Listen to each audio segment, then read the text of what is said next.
അമല് നിരഞ്ജനയോട് പറയാണ് ഇവിടെ ഒരു കാലത്ത് ഒരുപാട് സന്തോഷത്തോടെ ജീവിച്ചിരുന്നൊരു കാലം ഉണ്ടായിരുന്നു എന്നൊക്കെ. ഇനി അതൊന്നും ഒരിക്കലും തിരിച്ചു വരില്ല. പഴയൊരു കഥ കൂടി പറയും. പൊന്നുവിന് വേണ്ടി മാമ്പഴത്തിന് കല്ലെറിഞ്ഞ് ആ കല്ല് മതിലിനപ്പുറം പോയിട്ടൊരു കാറിൽ വീണു. ആ കാറ് കയറ്റി കടന്ന് വീട്ടിലോട്ട് വന്നു. ആ കാറിൽ നിന്ന് ഇറങ്ങിയതോ അപർണ. ആ കുരിശാണിപ്പോൾ എൻ്റെ തലയിൽ വന്ന് വീണത്. നിരഞ്ജന പറയും അങ്ങനെയൊന്നും പറയല്ല അമലേ എന്ന് പറയും. അപ്പോൾ അമല പറയും ഏടത്തിക്ക് അങ്ങനെ പറയാം, ആ കുരിശെടുത്ത് എൻ്റെ തലയിൽ വെച്ച് തന്നെ ഏടത്തിയല്ലേ എന്ന് ചോദിക്കും. അപ്പം നിരഞ്ജന വയ്ക്കും ഞാനോ എന്ന് ചോദിക്കും. കല്യാണ മണ്ഡപത്ത് വന്ന് ഏടത്തി വിഷം കഴിച്ചുകൊണ്ടല്ലേ അവൾ എൻ്റെ തലയിലായത്, അല്ലെങ്കിൽ അജയേട്ടൻ ചുമന്നുകൊണ്ട് നടന്നേനെ, എനിക്ക് സമാധാനത്തോടെ ഉറങ്ങായിരുന്നു. നിരഞ്ജന പറയും നിൻ്റെ കാര്യത്തിൽ എല്ലാം കലങ്ങി തെളിയുന്നൊരു കാലം വരും. അതുവഴി അജയ് പോകുമ്പോൾ അമല ചോദിക്കും അജയേട്ടാ വല്ലതും കുപ്പിയിലുണ്ടോയെന്ന് ചോദിക്കും. അജയ് ചോദിക്കും ഓ നീ അതും തുടങ്ങിയെന്ന് ചോദിക്കും. അമല പറയും ഞാൻ ഉദ്ദേശിച്ചത് സാക്ഷികൾ ആരെയും കുപ്പിയിലുണ്ടോയെന്നാണെന്ന് പറയും. സാക്ഷികളെ കുപ്പിയിലാക്കി കേസ് ജയിക്കുന്നത് എൻ്റെ രീതിയല്ല, ചില സീനിയർ അഡ്വക്കേറ്റ്മാരങ്ങനെ ചെയ്യാറുണ്ട്. അത് അജയ് ഉണ്ണിത്താനെ ഉദ്ദേശിച്ച് പറഞ്ഞതാണ്. ഇത് കേട്ടിട്ട് നിരഞ്ജന പറയും ആ സീനിയറുടെ ശിഷ്യനായിരുന്നല്ലോ കുറേ കാലം. ഇവരുടെ ഇടയിലേക്ക് അപർണ വന്നിട്ട് ചോദിക്കും രാധാമണി വരച്ചയാരെ ആർക്കെങ്കിലും കാണണോ, താല്പര്യമുള്ളവർക്ക് ഞാൻ കാണിച്ചു തരാമെന്ന് പറയും. അപ്പോൾ അജയ് ചോദിക്കും ആ ഫോട്ടോ സംഘടിപ്പിച്ചോ എന്ന് ചോദിക്കും. അജയ് ആ ഫോട്ടോ നോക്കുമ്പോൾ അമലിന് വല്ലാത്ത ടെൻഷൻ. അമൽ പറയും ഞങ്ങളെ കൂടെ കാണിക്കുമെന്ന് പറയും. അപർണ ഫോട്ടോ കാണിക്കുമ്പോൾ നിരഞ്ജന അമൽ ഒറ്റ ചിരിയാണ്. പിന്നെ അവർക്ക് ആ ചിരി നിർത്താൻ പറ്റുന്നില്ല. ഇത് കാണുമ്പോൾ അപർണ ചോദിക്കും നിങ്ങളെന്തിനാ ചിരിക്കുന്നതെന്ന് ചോദിക്കും. അമൽ പറയും ഞാനൊരു സെറ്റ് സാരിയൊക്കെ ഉദ്ദേശിച്ചിരുന്നത്, ഇതെന്താ ചട്ടയും മുണ്ടുമൊക്കെ ധരിച്ചൊരു രാധാമണി. അപർണയ്ക്ക് കാര്യം മനസ്സിലാവും. നിരഞ്ജനയ്ക്ക് ചിരിച്ചിട്ട് നിൽക്കാൻ കഴിഞ്ഞിട്ട് നിരഞ്ജന ഒന്ന് മറിക്കുകയെന്ന് പറഞ്ഞാൽ അങ്ങോട്ട് പോകും. അമലാണെങ്കിൽ അവിടെ ഇരുന്ന് ചിരിക്കുകയാണ്. അപർണയ്ക്ക് ഇത് കാണുമ്പോൾ ദേഷ്യം വരും. അപർണ അവനോട് ചോദിക്കും ഇടോ നിനക്കെന്താടാ ചിരി നിർത്താനായില്ല എന്ന് ചോദിക്കും. അമൽ പറയും ഏത് പാപിയാണാവോ രാധാമണി വരച്ചേരെ ചട്ടയും മുണ്ടിൻ്റെ ഉള്ളിൽ കയറ്റിയത്, ശരിക്കും ചട്ടയും മുണ്ടിൻ്റെ ഉള്ളിൽ കയറ്റേണ്ടത് നിന്നെ എന്ന് പറഞ്ഞിട്ട് അമൽ ഓടിക്കളയും. രാത്രി അബിയെ വിളിച്ച് ജാനകി പറയും ഉറങ്ങാൻ പറ്റുന്നില്ല, കണ്ണടച്ച ദുസ്വപ്നങ്ങളാണ്, പെട്ടെന്ന് രാവിലെ ആയാൽ മതിയായിരുന്നു എന്നൊക്കെ പറയും. അമ്മയെ നാളെ തന്നെ ചികിത്സയ്ക്ക് കൊണ്ടുപോകാമെന്ന് അബി പറയും. പൂന്താനമലയിലേക്ക് കൊണ്ടു ചെല്ലാൻ പറഞ്ഞിട്ടുണ്ട്. ഞാൻ രാവിലെ എത്താം, പുറപ്പെടാൻ തയ്യാറായിരുന്നു. അതും പറഞ്ഞ് അബി ഫോൺ വയ്ക്കും.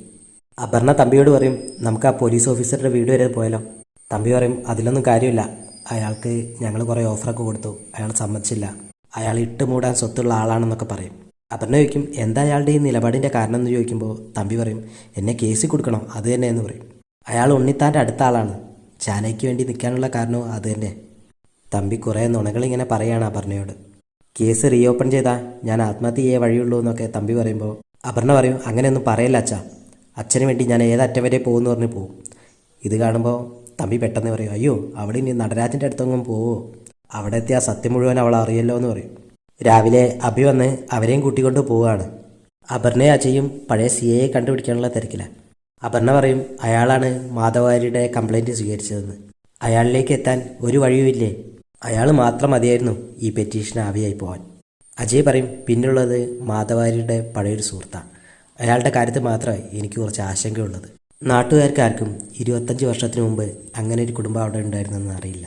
25 വർഷം വേണോ ഒരു നാടിൻ്റെ മുഖച്ഛായ മാറാൻ? അപർണ പറയും മാറാൻ കഴിയാത്തവരല്ലേ ഇങ്ങനത്തെ പുകമറയുമായി വന്നിരിക്കുന്നത്. നിരഞ്ജന എന്തിനാ ഈ കേസിന് പിന്നാലെ എന്നാണ് എനിക്ക് മനസ്സിലാവാത്തതെന്ന് കൂടി പറയും. എൻ്റെ അച്ഛൻ ഉണ്ണിത്താനെ തല്ലിയെൻ്റെ പകയിട്ട് നടക്കുക അവൾ എന്ന് പറയും. ഇത് കേട്ട് മുകളിൽ നിന്ന് ഇറങ്ങി വരുന്ന നിരഞ്ജന പറയും അതിന് പകരം കിട്ടിയ കാര്യം കൂടി എന്താ പറയാത്തതെന്ന് ചോദിക്കും. ഇത് കേട്ട് അജയ് ചോദിക്കും ഉണ്ണിത്താൻ സാറ് തമ്പിയങ്ങളുടെ തിരിച്ചടിച്ചോ? ഞാൻ അറിഞ്ഞില്ല. നിരഞ്ജന പറയും അങ്ങനെ അജയ്ക്ക് അറിയാത്ത എന്തെല്ലാം കാര്യങ്ങളുണ്ട് അപർണയ്ക്ക് അറിയാം. ഇതും പറഞ്ഞു പോകുന്ന നിരഞ്ജനയെ തടഞ്ഞ് അപർണ പറയും കള്ളസാക്ഷികളെ കണ്ടുപിടിക്കാനുള്ള തിരക്കിലാണെന്നറിയാം, നിങ്ങൾക്ക് അതല്ലേ പറ്റൂ, നിന്റെ വക്കീല് അതിനെല്ലാം മണം പിടിച്ച് കിടക്കുന്നത് ഞാനും അറിയുന്നുണ്ടെന്ന് നിരഞ്ജനയും പറയും. ഒരു റിട്ടയർഡ് CI, ഒരു പൊട്ടൻ മാഷി, ഇവർ രണ്ടുപേരും ഉറച്ചു നിൽക്കാന്ന് വാക്ക് തന്നിട്ടുണ്ടല്ലേ എന്ന് അപർണ ചോദിക്കും. നീ അവരെ കൊണ്ടുപോവാ, അജയുടെ മുന്നിൽ അവർ നിൽക്കാൻ പോകുന്നത്. പിന്നെ എന്തൊക്കെയോ വിരോധങ്ങൾ ഇങ്ങനെ അപർണ പറയും. നിരഞ്ജന അവിടെ നിന്ന് ജസ്റ്റ് അജയ് ഒന്ന് കളിയാക്കിയിട്ട് അങ്ങ് പോകും. അജയ് പറയും അപർണ ഒരു കാര്യം ശ്രദ്ധിക്കണം, ജയിക്കാൻ വേണ്ടി നമ്മുടെ കാര്യങ്ങളൊന്നും വിളിച്ചു പറയരുത്. ഇപ്പം തന്നെ നിരഞ്ജന അറിഞ്ഞില്ല അതൊക്കെ.